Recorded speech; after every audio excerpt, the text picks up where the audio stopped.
Each year, thousands of people lose their lives in traffic accidents. What you see here are grim reminders of those unfortunate enough to be in the wrong place at the wrong time. The people who run these wrecking yards make their living by selling spare parts salvaged from vehicles, some of which were involved in fatal crashes. When I view these remains, I can't help but reflect on the terrible accidents that cost the occupants of these motorized vehicles their lives. Those bleeding to death while frantically trying to save themselves from the twisted metal coffins. The family that decided to take an innocent Sunday drive that ultimately became their last. Hello, I'm Dr. Francis B. Gross, and I would like to invite you on yet another journey through the many faces of death.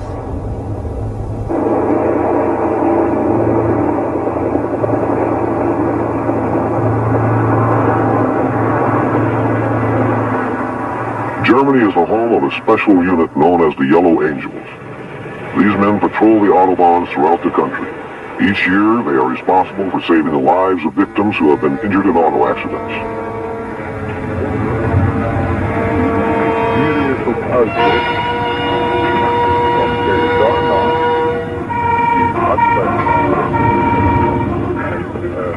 When this man was hit by a car while riding his bicycle, the expertise of the Yellow Angels came into play. Their quick arrival at the scene of the accident was responsible for saving this victim's life.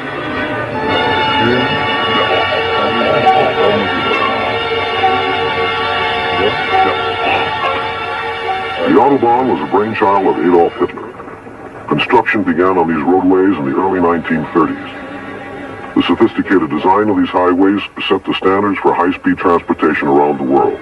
Last year, over 8,000 people lost their lives on the Autobahn. This motorcyclist was one of those dead.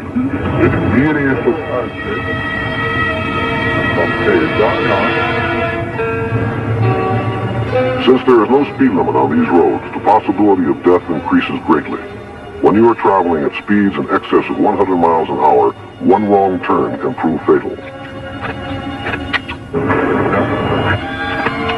Because of the advancement of transportation in the 20th century, most travelers are in a constant rush to reach their destinations. By taking our machines for granted, we can only come one step closer to death. Our perception of speed is greatly ignored, and the concern for our own safety is often forgotten. If technology ever wanted to take advantage of human life, the car is probably its best trap. The human body is no match for the horsepower of a powerful engine. Unfortunately, I see no solution to this face of death. For as long as people drive, people will also die.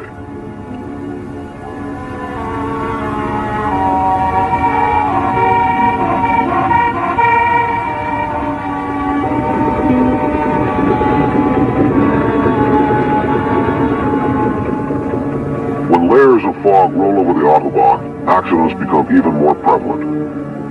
When a 9-car accident occurred during this weather, a truck driver, unable to see the road ahead, crashed into these cars at 90 miles per hour. His 38-ton truck jammed the cars into one another, and a huge fire resulted. Those who weren't burned to death were trapped and crushed in their vehicles.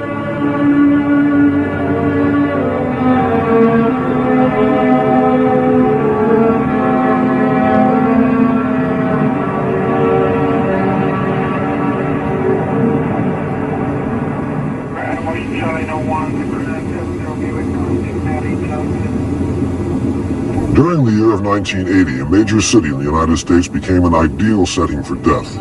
A series of murders had taken place, and to this day, have still remained unsolved. What can you tell me about the slasher? Oh, this guy's real smart.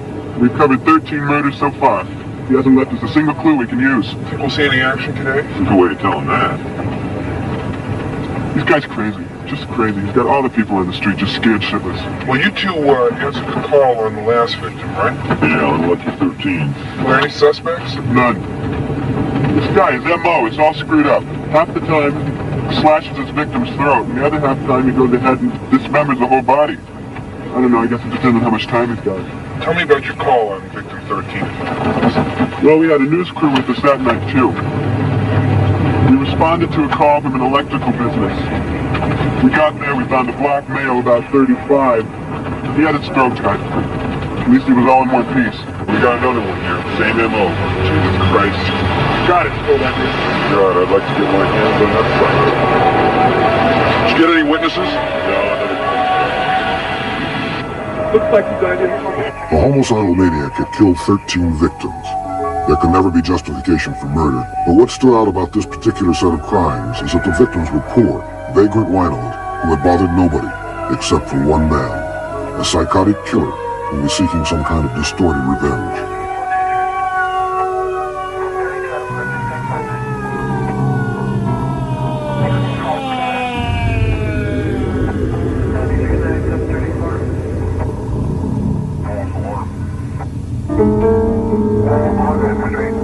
So the people of the city's Bowery were forced to live in a community plagued with death. No matter how intoxicated these winos became, they still could not forget that a murderer was lurking in their very midst.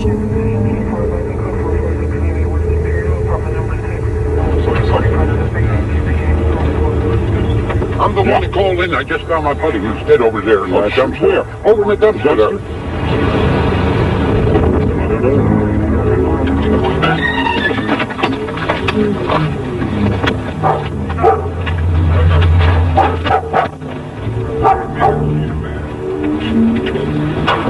Take a look. Oh, shit.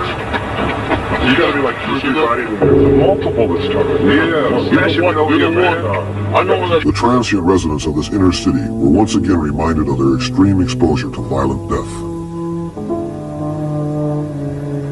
I really can't believe it. Honestly, I really can't believe it. Are you scared about this place? I am afraid of this guy, this slicer. When was the first time you noticed he was missing? About 3 days ago. I haven't seen him for 3 days. Did you worry or? No. Drinking and that there, you don't worry. I don't know. I just don't know where to turn. I just hope they catch him. Yeah, me too, man. It'd be a good thing if they did catch him. Wouldn't have all this trouble on the street, you know? Yeah, they'll catch him soon, baby. Yeah. You never know. Did he look all right last time you saw him? Oh, yeah, he looked real good. Okay, you haven't seen him at all in 3 days. Not in 3 days, no. No, not, okay. I didn't know that. The last time you saw him? About 3 days ago. Told him not to go out drinking and because that man was out there, the one who kills everybody. He went out drinking anyway. Tried to take him to detox, but he wouldn't go. And the last thing he gave me was the dog. And now he's gone. How do you feel about that? Very upset. I hope they catch whoever did it and make him pay for what he did. Told him not to go out drinking. Now he's gone. I've sat around for a long time and I run the skids. I've been on a lot of bean lines. I had a friend who was running with me and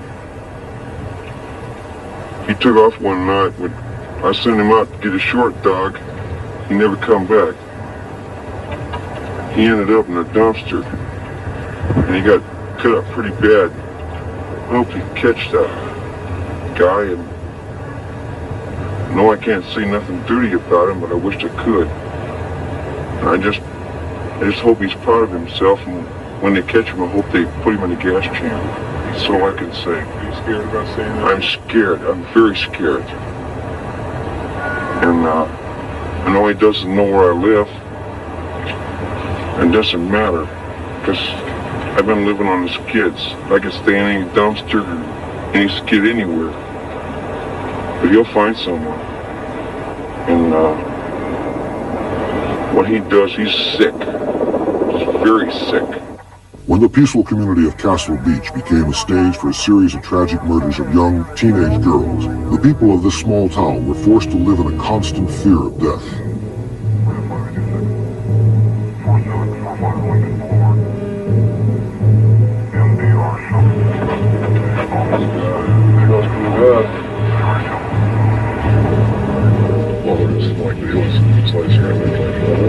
Yeah, it is. How many weeks ago? 12.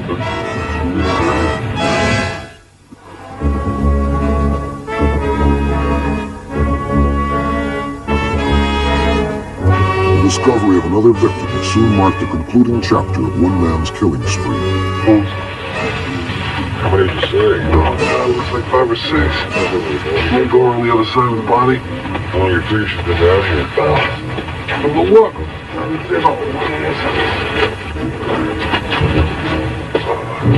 Well, was this girl killed in the same way? Well, at this time, we can't be sure, but the MO appears to be the same. Is she the same age as the other ones? Well, she's a female Oriental, appears to be in her early 20s. Other than that, we have no other Was she possible beaten and ID. stabbed like the other girls? At this time, I can't divulge any information What's going to be regarding done that. about these murders? Do you have any similar leads to the other murders? Gentlemen, excuse me at this time. There'll be no further questions. This afternoon, I'm sure there'll be a total press conference answering all your questions. When do you guys realize this is a seventh girl that's been murdered down here? All right, fellas, keep out. It would be the last crime this psychotic killer would ever commit. Within a week, he would be arrested in his own apartment, where police would discover evidence of the most fearful nature. But an even greater fear is death. Until his capture, Mike Lorenzo kept the women of Castle Beach in a perpetual state of fear. On arrest warrant, I went to 7321 Johnson Avenue, where I arrested the man seated at the table. You made the arrest? Yes, I did. Was a search made of the defendant's person or premises at that time? Yes, there was. And what did you find? Your Honor, I object to this entire line of questioning relating to the search of the defendant's person or premises. That search was in violation of the 4th and 14th Amendments of the Constitution. Counsel, you are aware that this is not the proper time to make such objections. You are overruled. Proceed. Thank you, Your Honor. Officer, would you please tell the court what was found during the search? I found a video cassette and 6 Polaroid stills. Your Honor, at this time I would like the video cassette to be identified as State Exhibit A and the 6 stills to be identified as Exhibits B through G. So ordered. This time, Your Honor, I would like to show the video cassette to the court.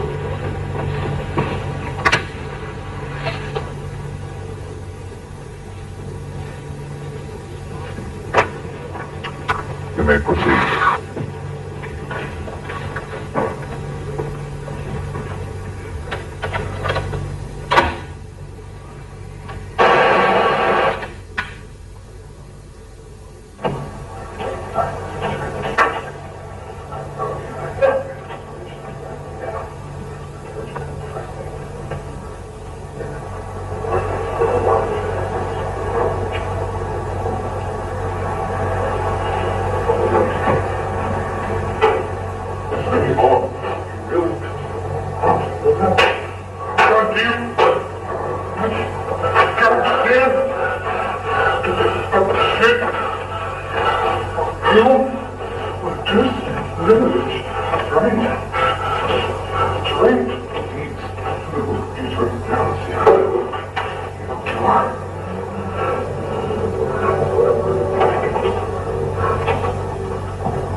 Mike Lorenzo ended his reign of terror by committing suicide in the courtroom holding cell. Taking his life by his own hand was easier than facing society's retribution.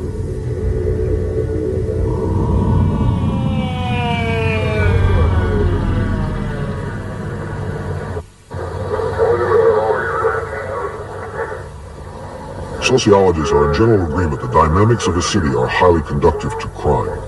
When a person is forced to live in a world where overcrowded sidewalks and the continual sound of traffic prevent even a brief moment of repose, an emotional retaliation will eventually happen.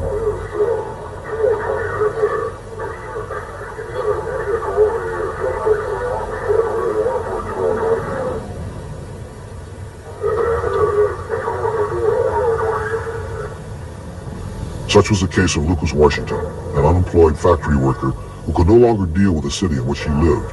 Equipped with an M1 rifle, he declared war from his apartment window on the city of New York.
A young female hostage managed to survive the shootout between Washington and the police.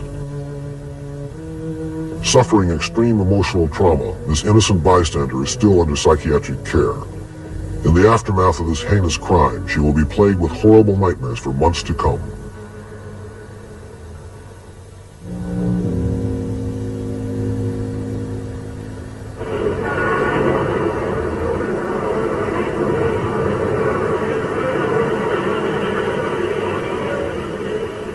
No one will ever understand the real reason behind Lucas Washington's violent outbursts.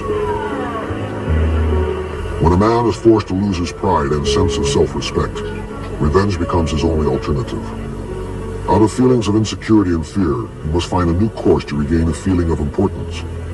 If the death of others becomes a means to that end, tragedy follows. The people of this neighborhood in New York City will always remember the effects Lucas Washington had on their community.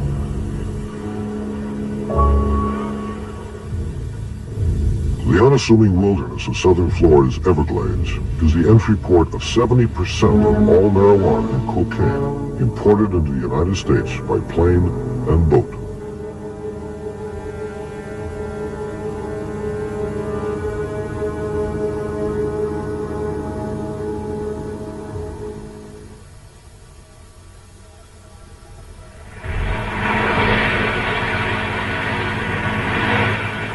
To a visitor, the Everglades remain an unblemished wildlife preserve, but drug smuggling is this region's major industry. The area is so vast that the actual chance of capturing a drug smuggler is highly unlikely. But when night falls, under the light of a full moon, the increased traffic by the smugglers affords law enforcement officers a greater chance of success.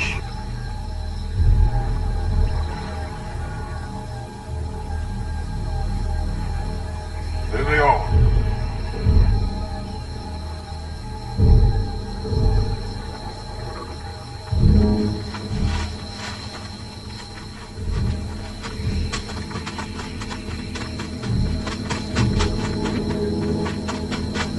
Although it will be a long time before these two men again smuggle drugs, they represent only a minute percentage of the drug trafficking community. The mangrove canals of southern Florida are another heavy area of drug transport and receiving. When a news team accompanied park rangers who were following up a tip of an alleged drug pickup, a real-life human drama unfolded.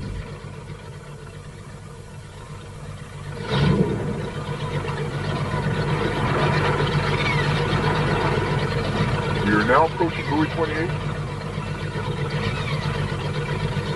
See? Look, that looks like our boat over there. This is Florida State Ranger Department. You are under arrest. Stop your engine and place your hands over your head.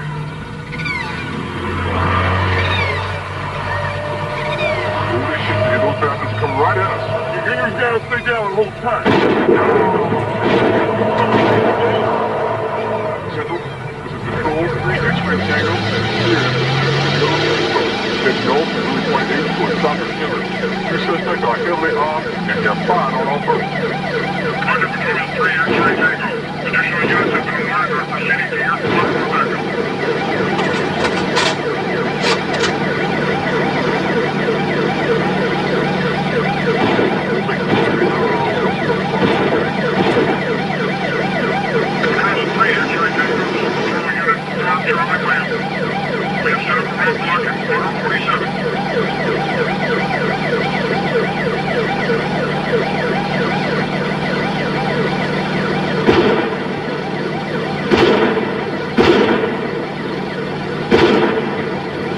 One, keep yourself down. Gina, what the deal? They're slowing down. I've got the job covered. Okay, we'll keep close on and look down. Keep your hands in the air. Now take your right hand and turn off your engine. Central, this is Patrol 3X Tango. We have suspects in custody and are proceeding with a search of the boat. One suspect is wounded and possibly dead. Advise emergency units. Keep your hands on top of your head. Units are proceeding to your quadrant.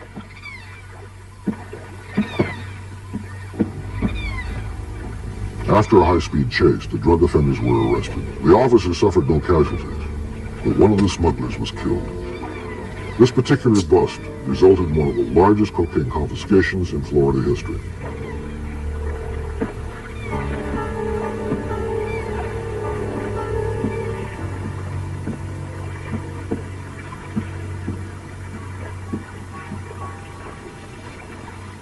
The contraband discovered on this boat had a street value of $10 million. In this area of the state, about 1/3 of murders and deaths are drug-related. Last year, law enforcement officials seized 3.2 million pounds of marijuana with a street value of $1.3 billion.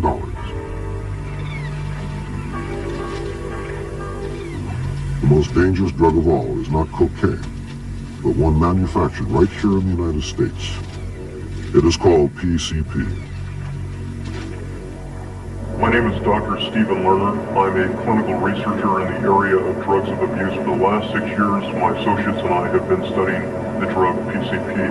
PCP is a very dangerous drug.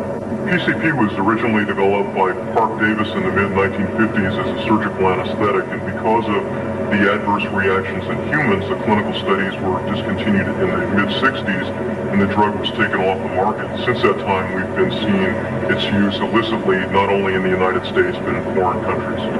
PCP users are oftentimes brought to medical settings because of adverse reactions where families, friends, law enforcement may become involved. Many times, in order to subdue the violent PCP user, it may take as many as 6 or 8 large officers. For that reason, they may need to be restrained or medicated. Hold on, down, nowhere! Hey! Look out of here! We have some help out here? Galloway! Galloway! Hurry up, Bob! Damn, this guy's big! Fuck, get him here. Fuck, not going, not going! God damn it! Asshole, get back over here! Get alone! Get him on the gurney, Bubba, get him on guard, let me alone! What's down? Get your hands on the face! There you go. When the free over, I'll turn on the fix and let you alone! Get him over. Oh, all right, move it down! Move it down! Move it down! What's that?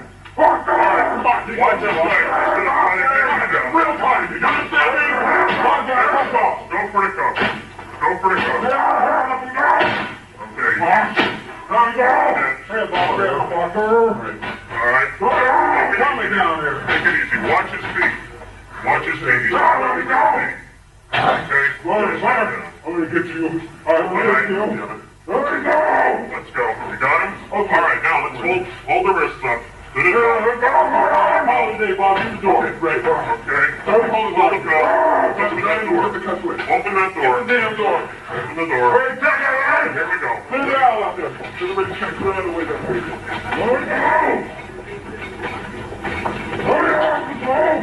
Put it out there, Bob. All right. Here we go. That's it. This is 5 milligrams of PCP. Typically, PCP is smoked, primarily on leaf material. For someone that would take 1 or 2 inhalations on a joint laced with PCP, the effects would come on within 1 to 5 minutes. The drug would peak or plateau within 15 to 30 minutes. The person would stay high for 4 to 6 hours, and ordinarily would take 24 to 48 hours until the person returned to normal. That's used one time only. For the chronic PCP user, the person that uses at least 3 days per week for a minimum of 3 months, and may take anywhere from several months to several years until the person again returns to normal. PCP users may exhibit altering states of consciousness where they may appear to be alert and oriented at one point in time to be seen several seconds later where they may be combative or even violent. Get out of this fucking camera. Who are you? Get this camera out of here. How you doing? Get that camera out of here. I'm not taking my picture. Now, I want you to... What's this? I ain't taking that shit. No, he's good for you. No! Willie, Get come on. the fuck out of here. It's good for you. You're gonna have to calm you down, Willie. Take the medicine. Good for you. No!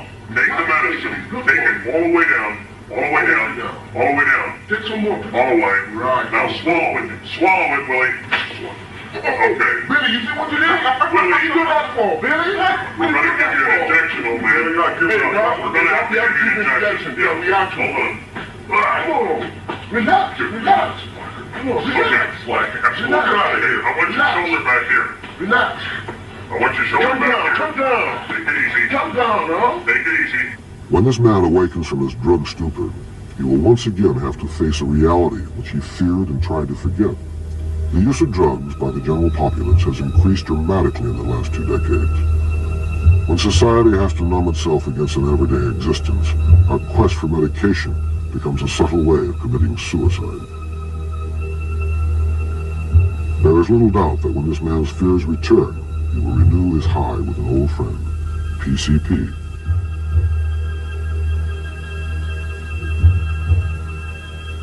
The Angel of Death.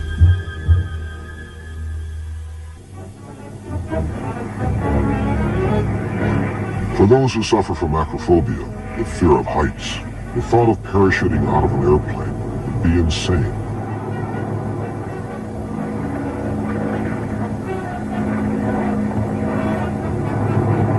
For 15 years, Bob Ostler has been a stunt photographer specializing in aerial photography. He climbs onto the wing strut in preparation for filming a parachuting competition. The pilot holds the plane steady until he's in position.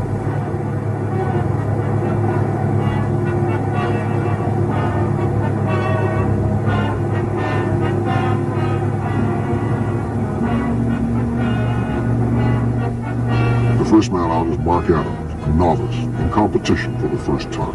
Ostler follows him in order to film his aerial maneuvers.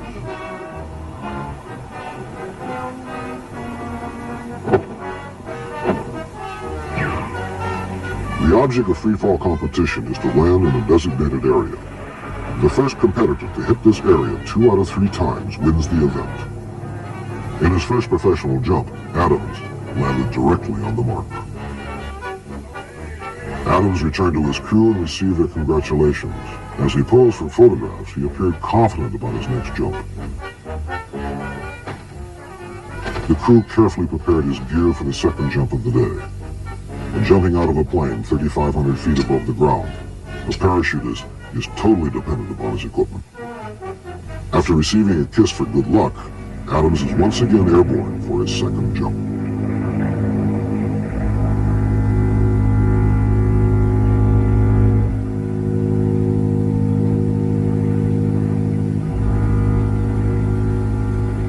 When the strong gust of wind began to blow Adams off target, his crew, concerned for his safety, began to chase the drifting parachutes. Cecil Clemens, the owner of Gatorama, remembers that tragic day. The most terrible thing that I have ever witnessed was one evening I come out on the patio and I see this man coming down in a parachute. And he landed right in the cockpit.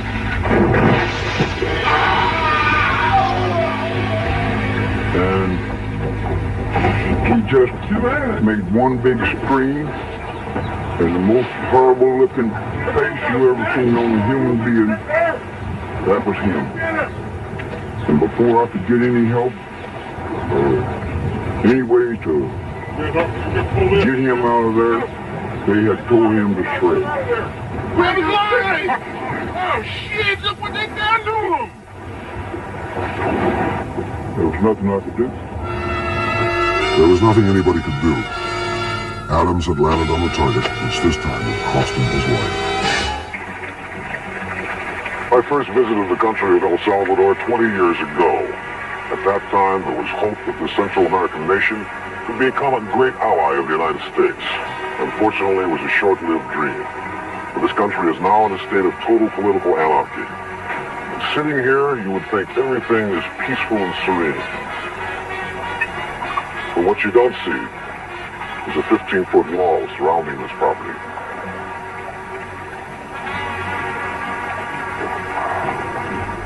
When it becomes dangerous to leave your house after dark because of a virtual war in the streets, your own life takes on new meaning. That is the basic reason why I came back to El Salvador. What I have learned is that political ideals are more important than human life. Unfortunately for the illiterate peasants and the children of this country, it is the men with guns that decide their political destiny. In El Salvador, torture is a common technique used to obtain information from prisoners. The military records these sessions for their private files, and occasionally, public display. Carlos Moreno was a man who happened to be in the right place at the wrong time. The seemingly routine investigation had become a horrible nightmare for Carlos. The methods of extracting information are as old as civilization itself. Crude, but effective. When Carlos did not respond to the interrogation techniques, the pain was increased. The aim was to loosen his tongue through a combination of pain and fear.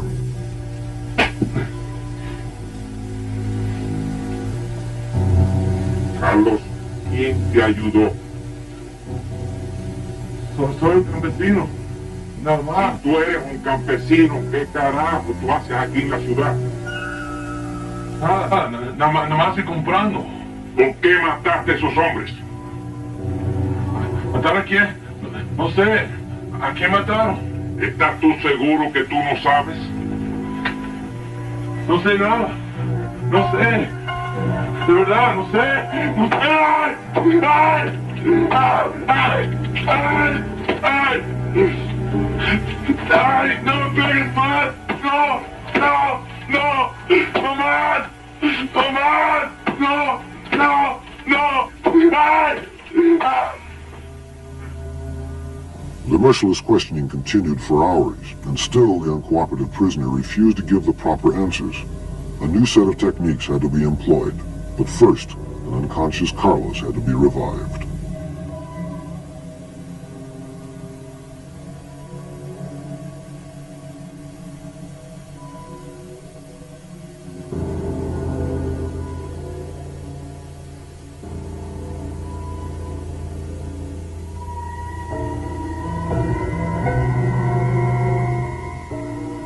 Carlos, ¿para quién tú realmente trabajas?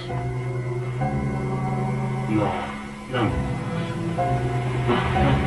No te vuelvo a ayudar. Ya. No mates a un campesino. No dice nada. Por favor. But even in a semi-stupor, Carlos was unable to provide the needed information. Totally disoriented and racked with pain, Carlos was indeed a very brave man, but totally innocent. For few people could withstand this terrible agony without cracking. Padre, no, ayúdame. No me quedes. No. Ay, no.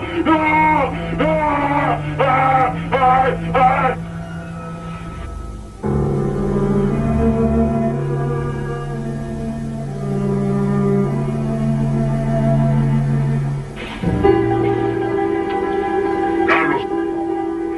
Tú sabes que tienes que decirnos quién es y es la última oportunidad que te doy.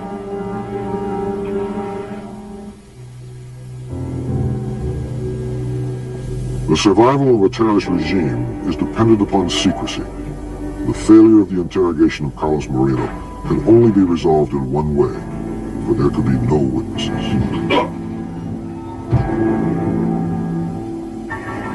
No one will ever know if Carlos was indeed guilty. My friend Alfredo Guerra has never wanted to move out of this war-ridden country. He has a firm belief that some kind of political moderation will be reached. I hope so for his sake. As for me, I've just confirmed my plane reservations to the United States. I must confess I feel a bit out of place here. I don't speak Spanish, and I don't have any desire to die in a war in which I'm not involved. But I do have to admit there's one thing I'll miss. Alfredo's homemade tequila. Long live the revolution!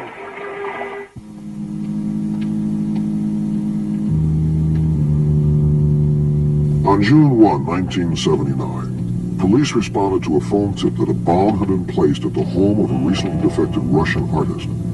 Time was of the essence, for the lives of these professionals were at the mercy of a bomb that could explode at any given second. There could be no room for panic. Patience was the key to their success and their survival.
They're an alert.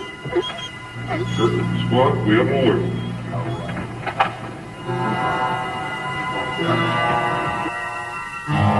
Fearing that the explosive device might detonate at any moment, the bomb squad had no choice but to disarm it on the premises. A reinforced steel shield was erected to protect the bomb squad observers and the news cameramen. Okay, we have a dispatcher device.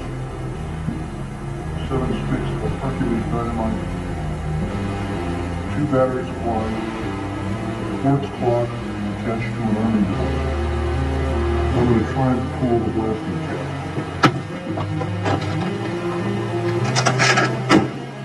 Going for the blasting cap now.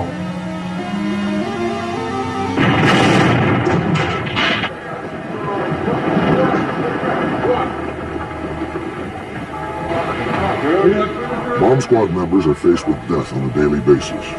Bill Reynolds had often expressed his fear of death at a bomb exploding in his hands. On this very day, Bill's greatest fear became a tragic reality as he experienced his own face of death. Through the mid-1960s to the early 1970s, America was involved in a war that has never really been understood. The locale was Vietnam.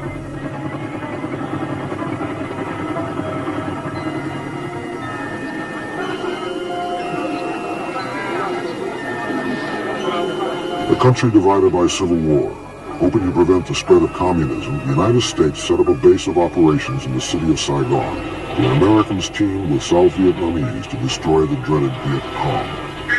Unfortunately, this was a war which nobody could win.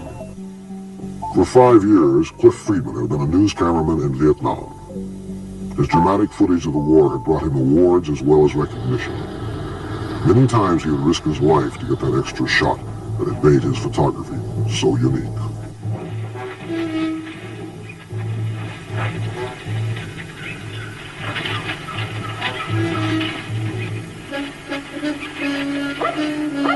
Friedman never carried a gun during his tenure as a cameraman in Vietnam. If he ever had a fear of dying, this footage was a testament to his courage.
In slow motion, you'll be able to witness the final frame of Cliff Friedman's life.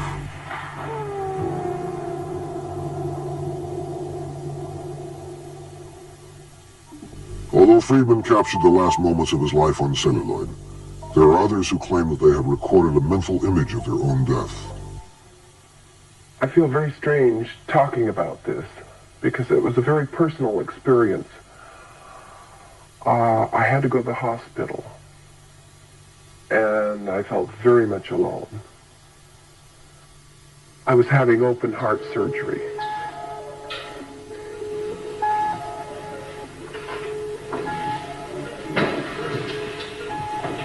One of the greatest hopes we all share is the possibility of life after death. The enigma of death has remained an unanswered question since the beginning of time. If there ever was one universal fear, it would have to be the fear of death. The case of Mary Stevens may somehow shed a new viewpoint on this seemingly unsolvable mystery. My heart stopped. I was dead for several minutes, and I didn't know what was happening. Everything about me was bright red, and I thought, I'm dead. Dear God in heaven, I'm dead. I came out of the red into a white light. Suddenly, I felt very safe. I saw my husband. I miss him terribly. I was so happy. My sister Gloria was there, the people I love. Even my best friend. Oh God, it was wonderful.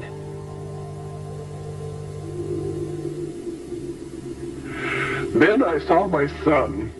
He was killed in Vietnam, and he looked just exactly the way I remember him. I really wanted to stay there, but I woke up in the hospital and I was in terrible pain. Yet I'm glad to be alive because there's so many things I need to do and want to do. But I'm not afraid to die anymore because I'll know that I'll be with the people I love in the afterlife. This is the police. Do not jump. Repeat, do not jump. On a hazy spring afternoon in 1979, Frank Maynard was faced with the ultimate decision, whether or not to take his own life. After being out of work for several months and faced with divorce, Maynard decided suicide was his only escape.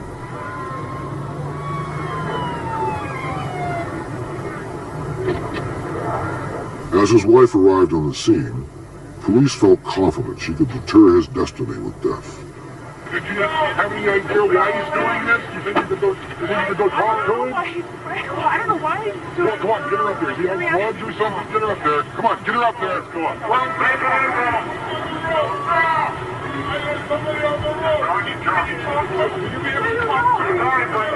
separated for 4 months. I don't know why.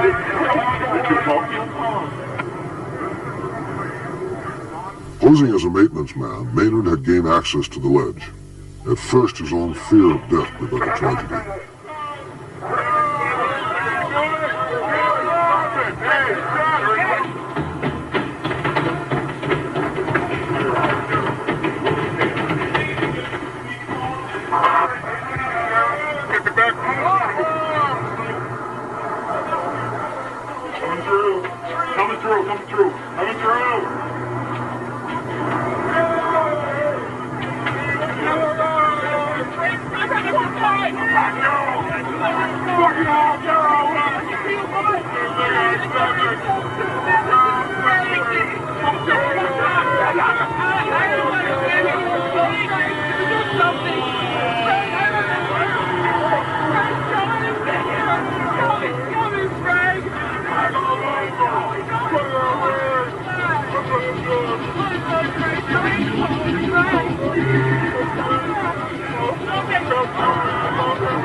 Living in a complex world, we must have at our command means that are adequate to deal with the complexity. If this does not occur, then grave imbalance results. This particular face of death resulted when Frank's actions overcame his rational mind. Well, it sounds like a little splash of that liver hitting the floor when you drop it. You know, kind of splash, that kind of gooey, like, you know what I mean? The negative voices which had beckoned Maynard resulted in self-annihilation. The problems he perceived of coping with daily existence had finally been eradicated. The man, he just, all of a sudden just jumped out of the window. I didn't know what was going on. I was just walking by, just got a bottle of wine. And I was walking by and all I seen him jump when that lady yelled.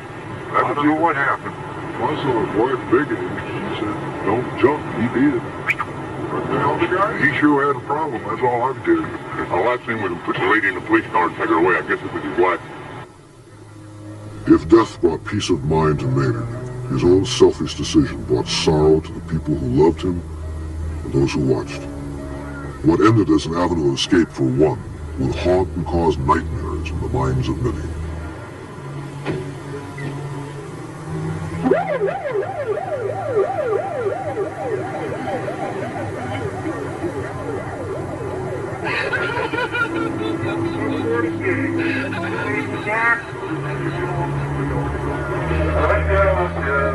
I was pretty disgusted with the way that everything went today here. This guy died here today, you know. How do you feel about it? How do I feel about it? I was afraid for his life. There's nothing I could do. I did. Yeah. I feared for his life. There's nothing I could do. Tradition plays an important role in all our lives, and they're often symbols which are associated with the various holidays. On Thanksgiving, it's the turkey. At Christmas, it's jolly old St. Nick. And during Easter, it's the white rabbit. But the Easter Bunny is not only loved for his ability at hiding colored eggs. Gourmets around the world have developed a very special taste for this symbol of Easter. Look what I found. Oh, thank you, sweetheart. That's very nice. That's pretty. There are also grown men who look forward to receiving their bunnies, but you'll see that they have other things in mind.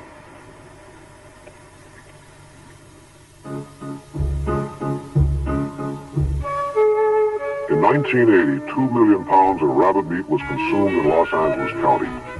To meet the ever-growing demand, many slaughterhouses throughout America have decided to enter this profitable market. This particular slaughterhouse kills an average of 600 rabbits a day. The byproducts of this creature bring high prices in many different markets.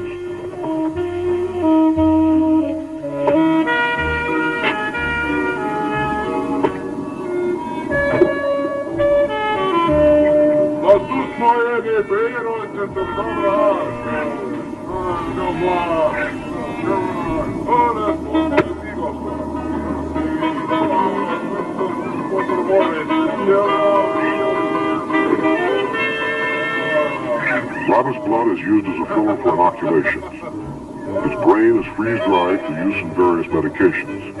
Even the eyes are utilized for pharmaceutical compounds. Their heads and skin are ground and used for dog and cat food, while their paws are sold as good luck charms. Quite frankly, I never realized this cute little creature could be used in so many ways.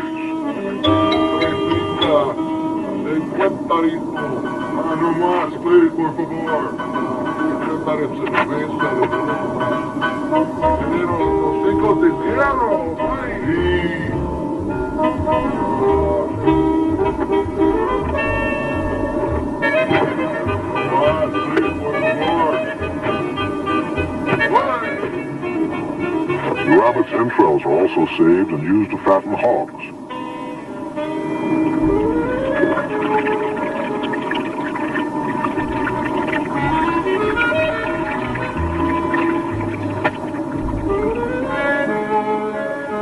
The most valuable part of this creature is its fur. Once these pelts dry, they will be sold to manufacturers who will create expensive designer coats and jackets. So ends the saga of a rabbit's day in the slaughterhouse. Fast food has become a lifesaver for those who hate to cook. Aside from the hamburger, chicken is one of the most popular foods in America. The demand for this bird has become so great that in 1980, 4 billion chickens had to be killed to feed the hungry masses. In this particular slaughterhouse, 20,000 chickens are killed a day at a rate of 2,000 an hour.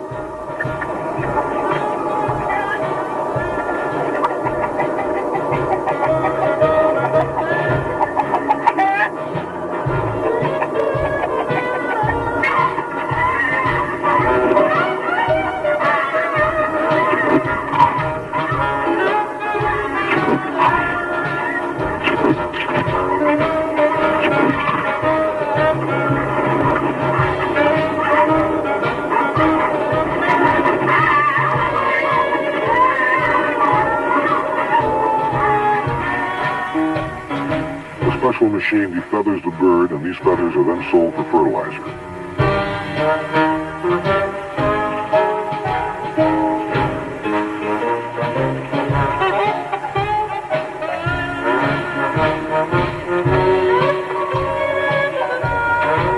After a washing process, their skins are singed with hot flames to kill any external bacteria. All of the internal organs of this bird are used. What cannot be eaten will also be sold for fertilizer.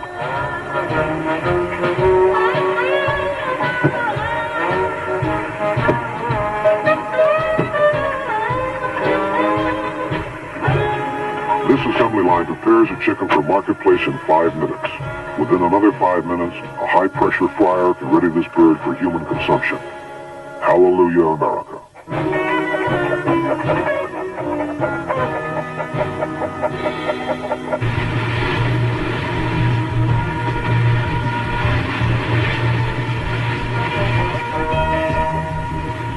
The location for this face of death is Banco Charro Reef off the coast of Yucatan. Bob Olson is an American expatriate who had set up a small tourist dive business. Having spent several years as a merchant marine, Bob simply got fed up with what he called the American way of life and resituated in the port city of Cozumel. It was here he purchased a boat and set up special underwater tours. Being an experienced diver and avid treasure hunter, the reef presented a perfect haven for Bob. He could do what he loved, getting paid for it at the same time. He never tired of exploring the ancient wrecks on the ocean floor. Every dive would present a new artifact and a new challenge.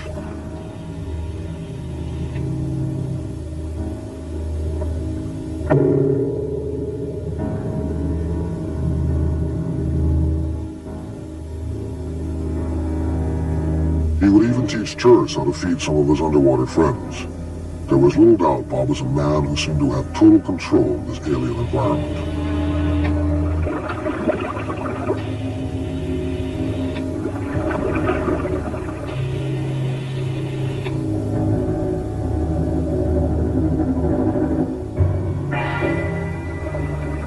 Bob would often tell tourists before he took them on this underwater tour that diving with him would be a totally different experience.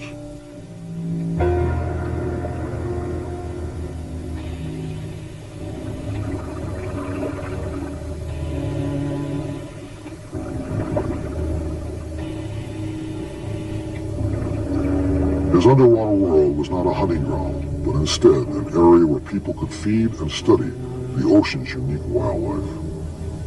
Olson respected the sea, and in turn, expected the sea to respect him.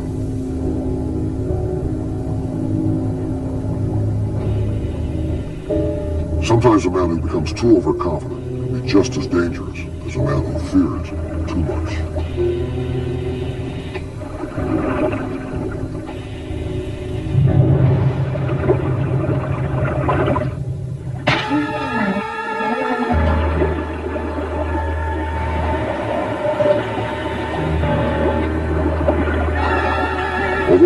Hood is not considered an aggressor towards man. In this unusual incident, the fish became confused and bit Olson in the face with his razor-sharp teeth.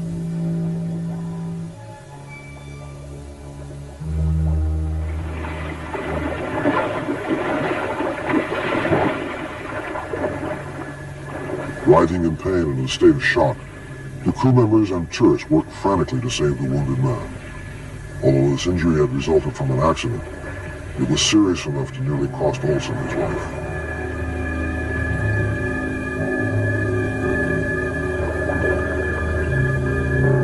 Look, we gotta get some towels there to stop this bleeding. It's really, here's some towels. Take these towels. Okay, stop the bleeding. Jesus, he's gonna need stitches. He's gonna need stitches there. Jesus, tore him so bad. Is there any gauze in this first aid kit? I don't know, man. He's going under. We gotta get that oxygen. Yeah? Can we get that oxygen? Okay, I'll get it. Stop bleeding. Okay, press harder, press harder. Don't just keep it going. Just, well, let me get this gauze. Hey! Tell me about the front of the gauze. The gauze there. Look, press on his head. Press on his head. Okay, we gotta get the Coast Guard. We gotta hold him up. He's not gonna be able to stop. Let me just have oxygen first. Where's the oxygen? Okay, you can get the Coast Guard. Okay, here, so I'm gonna call it on call. Get it on call. Okay, come on, crank it up, crank it up. Get out of that hole and get let's get out of here, okay? God, shit, he's breathing. Bob Olson received 72 stitches in the face. To this day, has refused to re-enter the water. His confidence in the world he had loved so much has been replaced by a complete fear of this element. He is currently under my therapy and is making great strides toward becoming the man he once was. Olson is learning the scar he carries must not prevent him from entering a world which he at one time adored and cherished. What do you think caused this accident? Well, unfortunately, this is probably another circumstance where probably very good open water divers tried a highly technical form of diving, which is cave diving, and basically threw their lives away simply because they didn't have the proper training and equipment. Often divers will push themselves, and there's a fine line between something being stressful and challenging, and far too often they cross that line.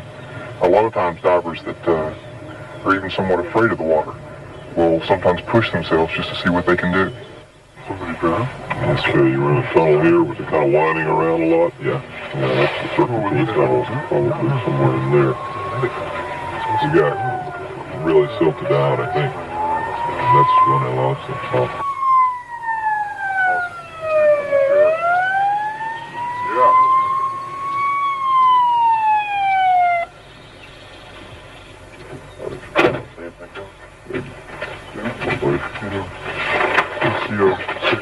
Well, we've had 2 divers go in and 1 came out. This Phil here came out and his buddy is still down there somewhere. He says he thinks they were down somewhere in the Serpentine Tunnel area. What kind of things would he know? Do you know about how much air filling? We can anticipate 1, maybe 2 divers tonight. Yeah, maybe even more. I think maybe what we should do is go in here, check this tunnel out. If we don't find him there, go back here and look at this one. If we still don't find him, come on back here, maybe go back around, check these tunnels out on this side passage.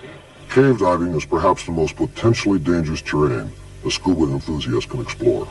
There is a rigid set of rules which must be followed before one enters this environment. No amount of previous open water experience can prepare a person for cave diving.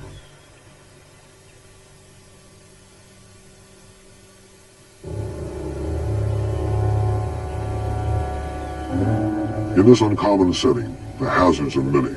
For example, when diving in this confined area, the cave ceiling restricts direct access to the surface, so a diver is even more dependent upon his gear.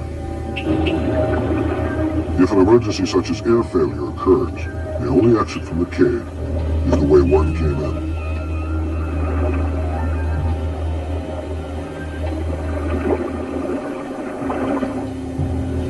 Yet many divers, unaware of this logistical problem, fail to plan for such an emergency. When presented with this potentially dangerous situation, the scuba enthusiast must rely totally on his dive light.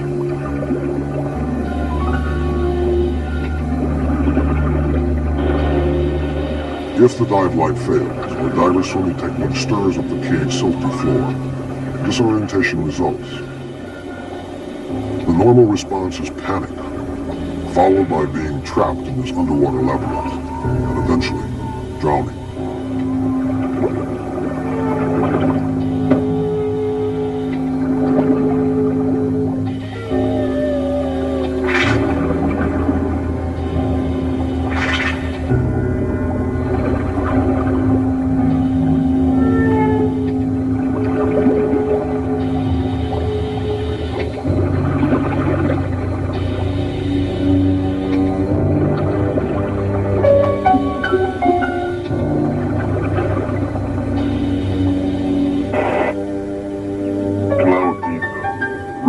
Down there for some time.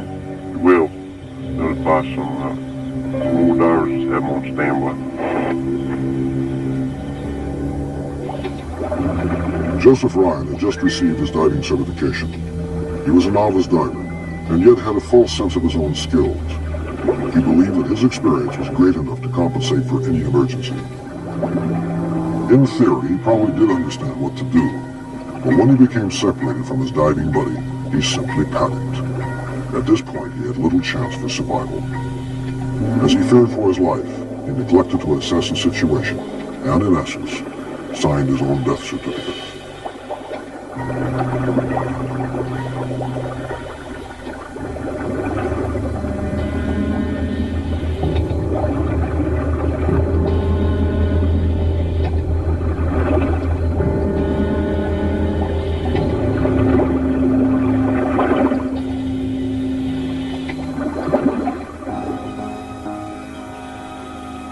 To challenge the unknown and to anticipate a remarkable discovery is one of the greatest lures of cave diving.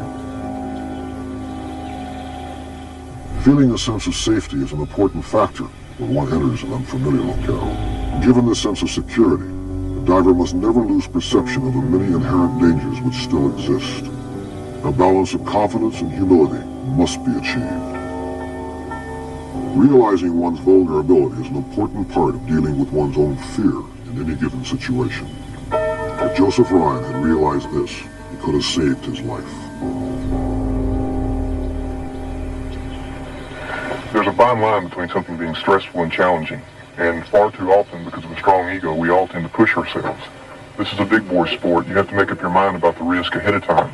Once you get in a situation where you regret it, it's too late then. Some people, I think, do have a tendency to push themselves, and perhaps even so because of some people might even have a fear of water itself.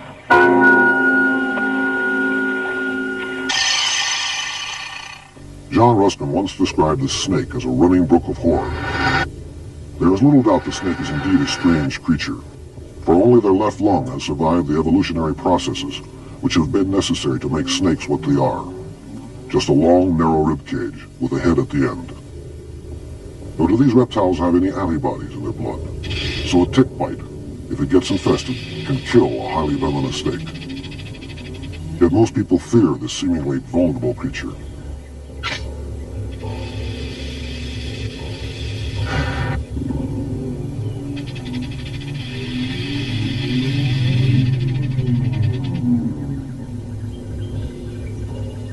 Andy Koukoulas has worked with venomous snakes for over 20 years. During this time, he has conducted various studies concerning the behavioral patterns of rattlesnakes. Approximately 100 people die each year as a result of this creature's poisonous bite. Since the rattlesnake's fangs are not suited for biting large animals, when this snake attacks humans, it is usually not able to get in a good bite, so many people survive by default. So when Jerry Davis decided to do some plumbing on his mother's kitchen sink, he accidentally discovered a rattlesnake's nest while lifting up the kitchen floorboards. Before he could react, he was bitten in the hand and immediately went into shock. Within several seconds, deadly eastern diamondbacks were moving about the kitchen. The sheriff arrived minutes later with Andy. Jerry Davis needed medical help, but first the snakes had to be removed. It was by sheer luck that this unfortunate incident happened in Andy's hometown.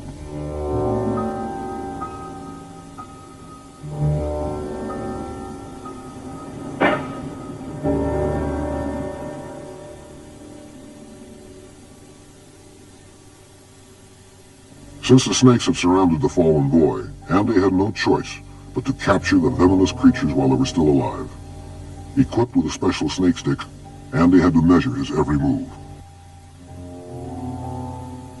An eastern diamondback is capable of striking a distance of 2/3 its own body length, so one wrong move could cost Andy his life.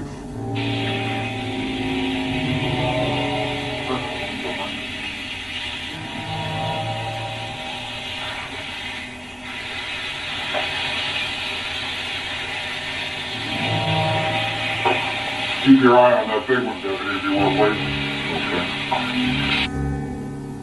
As the snake moved around Jerry Davis's unconscious body, Andy had to quicken his pace. Within minutes, the boy would die if emergency medical procedures could not be performed. This looks like it's trying to get away from me. Okay, let me get over real quick. Looks like I'm not needed here, so I'm gonna talk. This is the biggest one right here. It's the big guy. Watch yourself.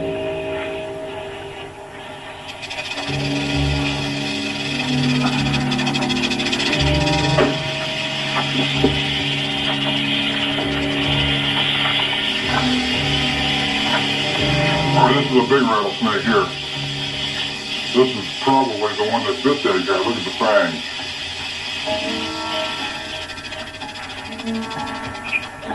Alright.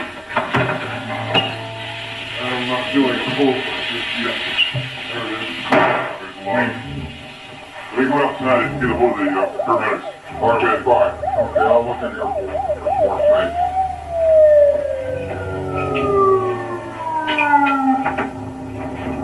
The timing could not have been more perfect. As Andy was capturing the last rattlesnake, the paramedic unit arrived on the scene.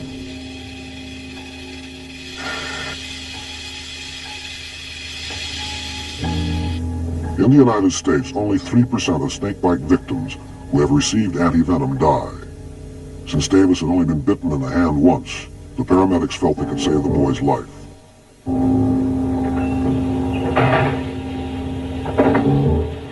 Defense 622.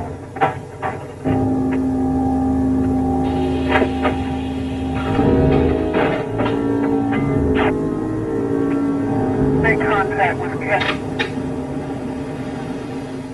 As the boy's frantic mother was consoled by the sheriff, the professionals performed their life-saving task.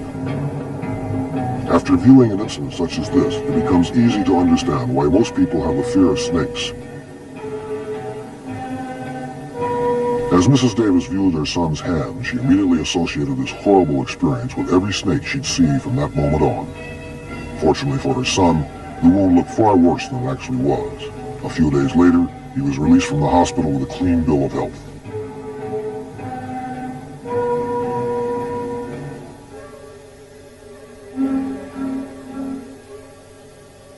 A bad experience such as the one Jerry Davis and his family underwent can sometimes resolve itself with a strong psychological fear. There was fright, there was pain, then momentary panic, and even the fleeting thought of death. Although these emotions may have been warranted, the situation was resolved. For some reason, it takes a long time to forget. A nightmare had been created by a creature that has the potential to kill. Yep, she'll be fine. Therefore, we'll go ahead and we'll be transporting the patient shortly. But I'll see back over here. Thank you.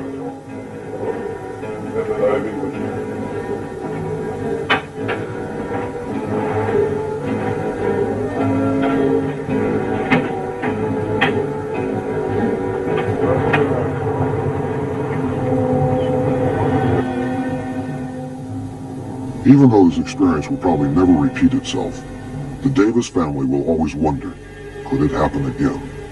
And with this thought, they wonder what other creatures lay in waiting for their human prey. Signal 39 at Greenleaf.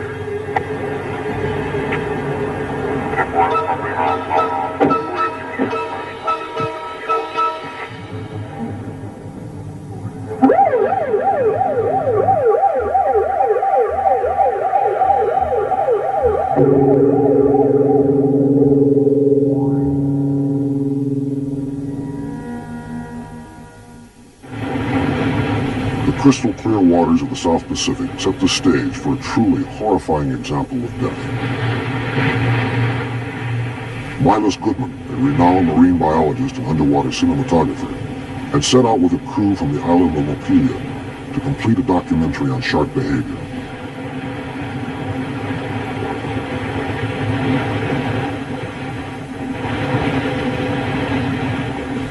As the boat approached its destination, the crew began the necessary surface preparation for another day of filming.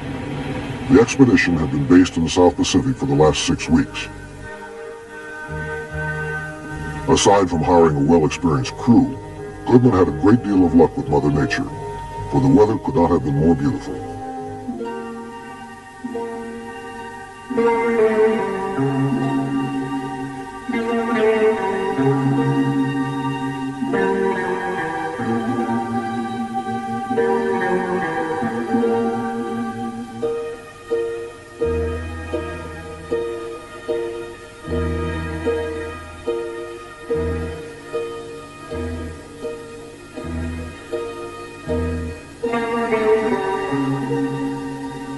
This was to be the final dive of the expedition, and also the most hazardous. It was during this dive that Goodman planned to lure different varieties of reef sharks into a confined area by wiring bait to the coral heads on the ocean floor. By enticing the sharks into a feeding frenzy, they would be placing themselves into a very dangerous situation. Therefore, the crew realized they would only have a limited amount of filming time.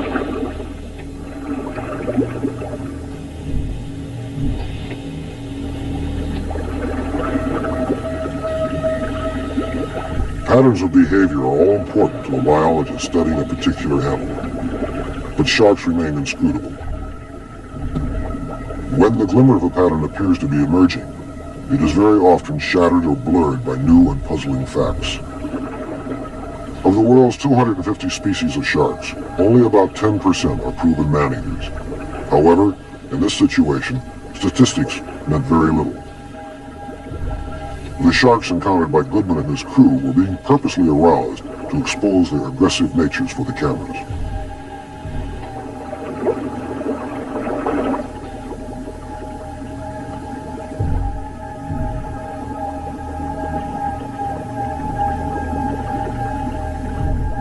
As the sharks began to discover the bait, the filming could not have gone at a better pace.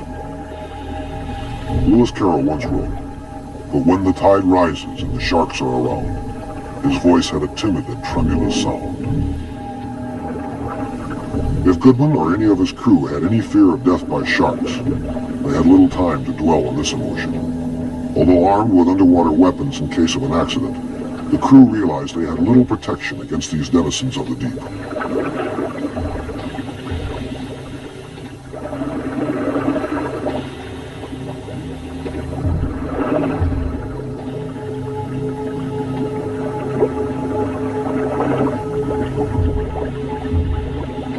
In a matter of moments, Goodman and his crew would realize they had created the ultimate feeding frenzy.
Bring him around.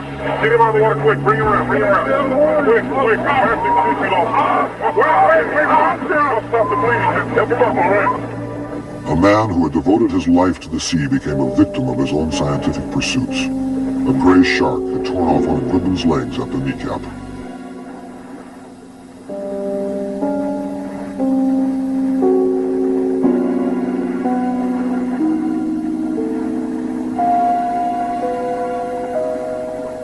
Most people live in fear of one day being attacked while swimming in the ocean. It is ironic that a man who had no fear of these creatures would eventually fall victim to their deadly jaws.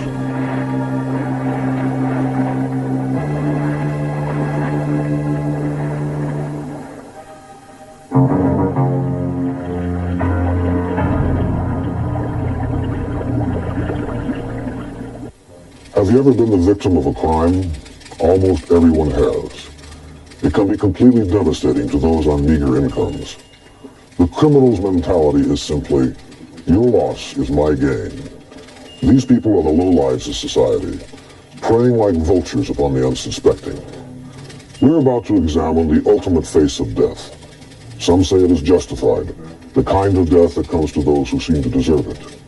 I'm not sure that any man has a right to judge another, but I'm a firm believer that God punishes those who do injustice to others, usually in the form of eternal damnation once the evil soul leaves this earthly plane.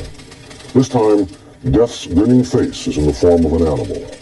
I call this final chapter, God, spelled backward.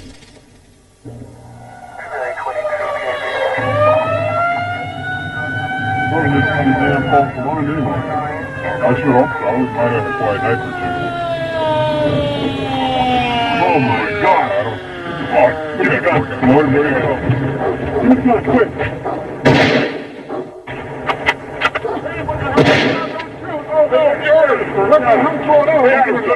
Let's get the owner. Get the kid. Come on, move it up. Hurry up. Okay. Shut the dog. Shut the dog. The dogs are dead. If the dog is man's best friend, he is also man's best protector. Guard dogs still remain one of the greatest deterrents against the criminal element. Stay back out of the way. Marvin Jacobs had owned an auto body repair shop for 10 years. After repeated car thefts, he installed a video camera on his lot. As additional protection, he also bought 2 guard dogs to ensure against robbery. On the night of March 14, 1980, 2 men entered Jacobs' property, unaware of the dangers that awaited them. While one of the robbers managed to escape, the other was viciously killed by the guard dogs. The police had no choice but to shoot the dogs upon their arrival.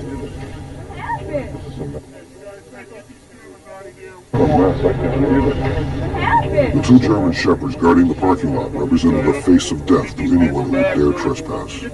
Sadly, the 2 dogs had to die for performing their duty too zealously. For a human life, even that of a criminal breaking the law, is more important than an animal's.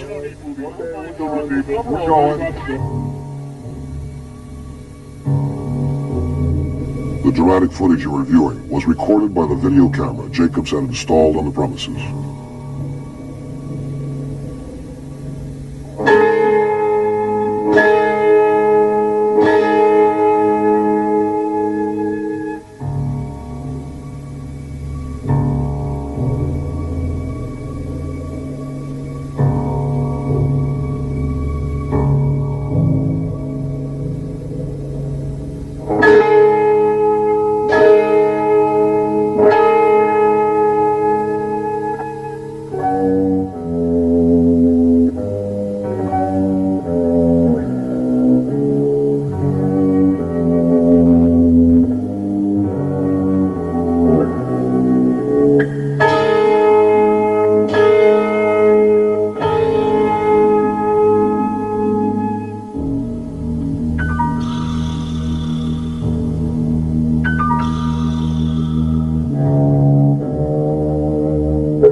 Constantly changing, in a society that continues to grow more violent, The fear of death is becoming the plague of the 20th century.